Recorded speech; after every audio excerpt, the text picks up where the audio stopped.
Have you ever had to help out a friend in need? Yeah, I've been there.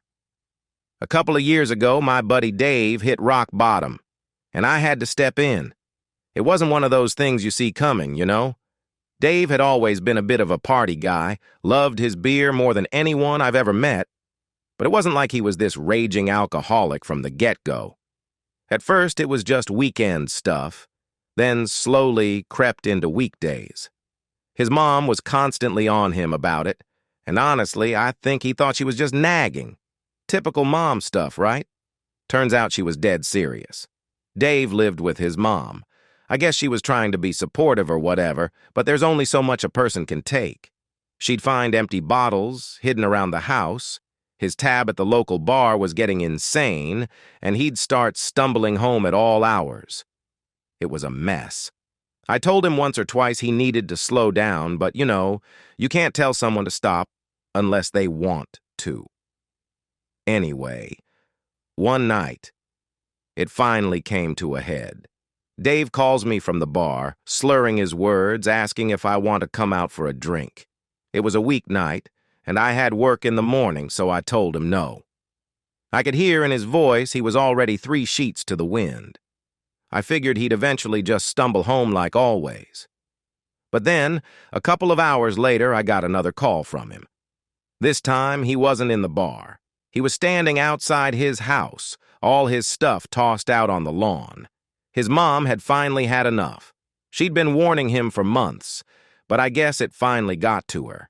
She had packed all his clothes, his TV, some boxes with God knows what in them, and just dumped it on the front yard.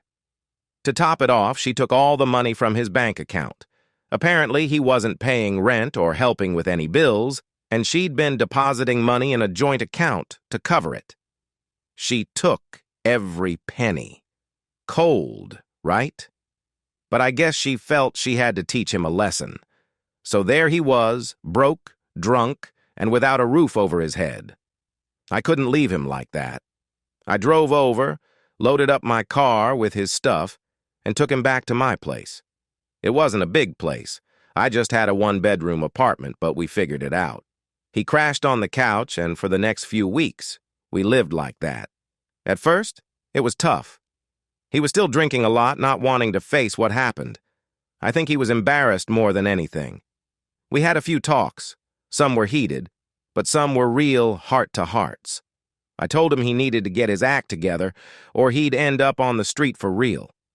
I think that finally got through to him because he started looking for work. It took a while, but he found something part-time. It wasn't much, but it was enough for him to start saving up. I could see he was trying, so I let him stay as long as he needed. It took about 6 months before he had enough saved for a security deposit on a cheap apartment. He didn't talk to his mom during that whole time. I think he felt betrayed, and she probably felt the same. She wanted him to grow up, and I guess in a way it worked. But it cost them their relationship. Last I heard, they still don't speak. Maybe one day they'll patch things up, but who knows? It was rough seeing a friend go through that, but sometimes you have to let people face their consequences. Dave's doing better now. He's got his own place, keeps his drinking in check, and even managed to get a steady job. I think back to that night sometimes and wonder if it all could have gone down differently. But in the end, I'm just glad he pulled through.